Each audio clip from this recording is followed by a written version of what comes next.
여행 7일차에는 빈에서 브라티슬라바, 슬로바키아의 수도입니다.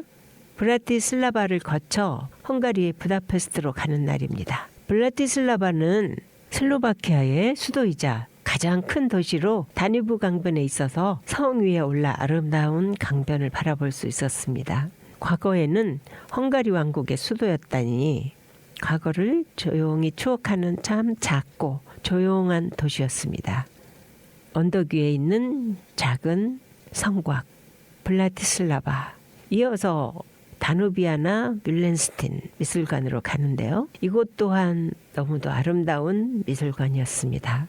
다뉴브 강변에 위치한 독특한 건축물과 야외 조각품들과 실내 전시물까지 큰 선물을 받은 듯 너무 멋진 미술관이었습니다. 미술관을 섬으로 둘러싸고 흐르는 투명한 물결들이 또 얼마나 평화로운지 발이 떨어지지 않았어요.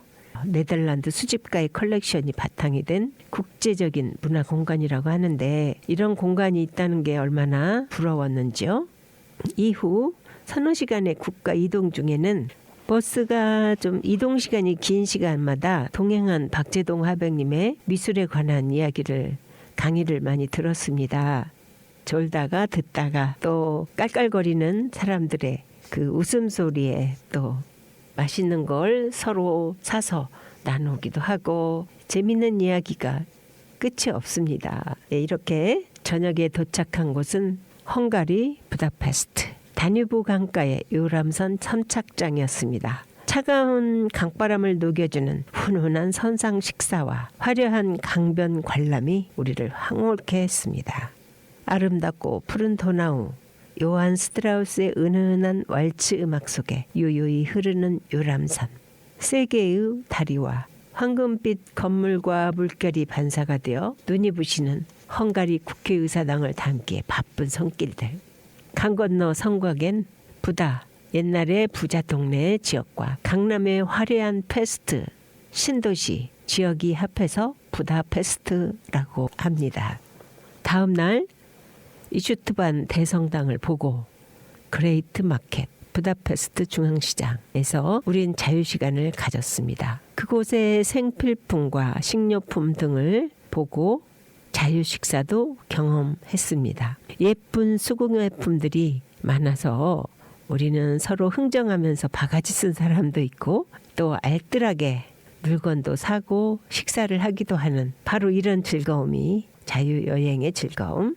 거기는 고추 종류를 모두 파프리카라고 하더라고요. 그 가루를 여러 가지 그 색깔로 포장해서 관광 상품화하고 있었습니다. 그러니까 고춧가루를 상품화한 거죠. 어떻게 보면 우리하고는 조금 다른데요.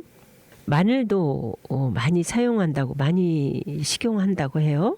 그래서 가이드 말로는 그 헝가리 말이 우리 말과 같은 어순이라고 그래요. 이름도 보통 우리가 성을 먼저 말하고 이름 말하는데 서양은 이름과 성 순서로 하잖아요. 근데 여기 우리처럼 성과 이름을 그렇게 순서로 한대요. 말을 한대요. 또 정이 많은 그런 국민성과 뿌리를 중시하는 점 등이 우리와 많이 닮았다고 해요. 마지막으로 들른 미술관은 헝가리 국립미술관. 제게는 바로 숨은 보석의 발견이라고나 할까요? 건물도 멋지고 작품도 좋고 배치나 감상 동선 등 매우 편하고 기분 좋은 3시간이었어요. 처음엔 그냥 1시간 만에 휘리릭 보고는 지루해 했었는데 그 참에 가이드가 헝가리 출신의 유명 작가를 가르쳐 준 것인데 그들을 구글 번역기로 찾아가면서 감상하는 게 너무 재미있었어요. 그러니까 나왔다가 다시 들어간 거죠. 구글 그 번역기가 있어서 그 설명문에 구글 번역기를 갖다 카메라 대면 한글로 그게 딱 떠요. 그래서 우리가 이걸 알 수 있어서 너무 재밌더라고요. 그 헝가리 작가들의 이 작품을 찾아보는 즐거움이 아주 좋았고 작품도 또한 제 풍에 맞았는데 그 작가들의 작품이 정말 좋더라는 말씀들을 해서 우리 생각이 좀 비슷하구나 이렇게 느꼈습니다. 이제 저녁에는 안녕을 나누는 페어웰 파티, 여행 중에 소감을 간단하게 나누는 시간이었습니다. 정호승의 수선화에게 시 노래를 읊었습니다. 처음에 1절은 시로 낭송하고 2절은 노래로 하는 외로우니까 사람이다 라는 노래 있습니다. 모두들 귀감이 되는 한 말씀씩 했는데 이 밤이 짧아서 아쉬웠습니다. 드디어 마지막 날 헝가리의 영웅광장 시티팍에는 버이어 후녀드성, 음악의 집, 세체니 온천 등이 있었어요. 이 넓은 시티파크를 관람했는데 음악의 집 앞에 제가 좋아하는 우리 그룹 퀸의 프레디 머큐리 사진이 있어서 얼마나 반가웠는지 몰라요. 너무 좋았습니다. 그런데 시티파크 가는 길에 입구에 스케이트를 타는 넓은 호수가 있었어요. 그들을 기다리는 또 모락모락 김이 나는 먹거리들, 사진처럼 먹거리들이 있었고 1800년대 저토록 아름다운 온천을 지을 수 있을까 그런 생각이 들 만큼 온천 건물이 궁전 같았어요.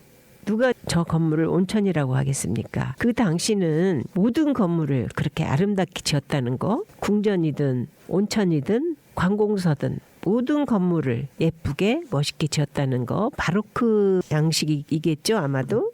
온천탕에는 못 들어갔지만 실내 안에 그 로비는 다 볼 수 있는데 거기 역시도 박물관처럼 저 높은 천정과 멋있는 벽화들 이런 것들이 정말 온천이라고는 생각할 수 없을 만큼 멋있었어요. 그렇게 온천 보고 또 자연 친화적인 음악의 집 보고 시간이 남아서 잠깐 틈을 내서 민속 박물관을 돌아보았는데 거기 또한 실로 어마어마한 규모였습니다. 정말 그렇게 잘 해놨어요. 설명할 수 없이 너무 멋있게 잘 해놨고 이 나라의 스케일이 뭐든 이렇게 큰 것 같아요. 유물들을 잘 보존하고 전시함으로써 관광 상품화에도 일조를 한다는 거 제가 이번에 이런 규모들을 경험하면서 우리나라의 박물관 대한민국 박물관 이런 데를 한번 가보고 싶다는 생각이 들었습니다. 물론 우리나라 박물관들도 굉장히 인기가 있고 잘해놓은 거는 알지만 가본 지가 좀 한참 돼서 한번 좀 돌아보겠다. 어느 날 잡아서 좀 돌아보려고 해요. 이제 마지막으로 바치 스트리트라는 우리나라의 명동거리라고 해요. 그 거리에서 뱅쇼를 곁들인 마지막 식사를 했습니다. 이렇게 마지막 일정을 끝냈는데 헝가리에는 눈이 8년 만에 왔다고 그래요. 그러니 얼마나 반갑겠어요. 그 쌓인 눈을 원래는 자기 집 앞을 다 쓸어야 되는데 안 쓸고 며칠씩 더 두고 본다는 거예요. 그래서 골목도 상당히 미끄럽고 그랬어요. 얼마나 신기하고 반가웠으면 그렇겠습니까. 이렇게 거리의 건물들은 다 보이는 게 멋진 공연장이고 박물관이고 미술관이고 심지어 관공서 건물도 예술품이다. 나중에는 어디가 어딘지 구분하기 어려울 정도로 아름다웠고 또 불문율이라면 건물 높이는 성당보다 낮게 지어야 된다. 이렇다고 그래요. 참 신기하죠? 제가 맨 처음에 22년 전에 파리 갔을 때 파리의 건물들이 다 이렇거든요. 보통 6층 정도 높이로 거의 균일해요. 파리, 이태리, 로마, 스페인, 또 터키, 이집트, 바티칸시티 이렇게 6개국을 다녀왔는데 지중해 연안 유럽이라고 하고 여기는 중부 유럽이라고 하네요. 그랬는데 거기처럼 오히려 더 파리보다도 더 아름다운 건물들이 많더라고요. 그래서 유럽은 거의 비슷하구나 그런 생각이 듭니다. 제가 이렇게 2회에 걸친 여행기 얼마나 전달이 되었을지 모르겠습니다. 제가 생각하는 여행이란 이런 것 같아요. 여행이란 자신에 대한 자존감이라고나 할까요? 자존감을 키워주는 거? 그 기간 동안에 일상에서 벗어나 자유로워지면서 볼 것, 보고 싶은 것, 먹고 싶은 먹을거리, 배울 것 등등이 나를 기다리고 있잖아요. 자유여행이 아니라면 모두들 나를 위해 예약된 상태로 나를 기다리고 또 나를 위해 최선을 다해주는 거잖아요. 제가 손님이니까. 그래서 대접받는 기분 그리고 또 무엇보다도 함께하는 사람들과의 교류를 통해서 한 뼘 성장시키는 것. 하기자 조용히 혼자 하는 여행도 있지만요. 이렇게 유익한 것들을 배우고 또 아니다 싶은 것은 반면 교사로 또 배우게 되더라는 그 여행. 그렇게 저는 정의를 하고 싶습니다. 네, 여러분 계속 추운 날씨 감기 조심하시고 저는 다음 시간에 찾아뵐게요. 음악 현장에서 담은 공연 실황 짧게 보내드릴게요. 여러분 대단히 고맙습니다. 사랑합니다.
Ich war ein Mann, verwählt ein Gott, doch so akrieb ich's nicht. Und die Mätressen, Schand und Spott sind herrlich ein Gericht. Im Schein erzählt sich bitterlich, sie wurde Mann und Welt. Ich hoffe, das ist kein Gerücht, mal was wir sagen. Denn wo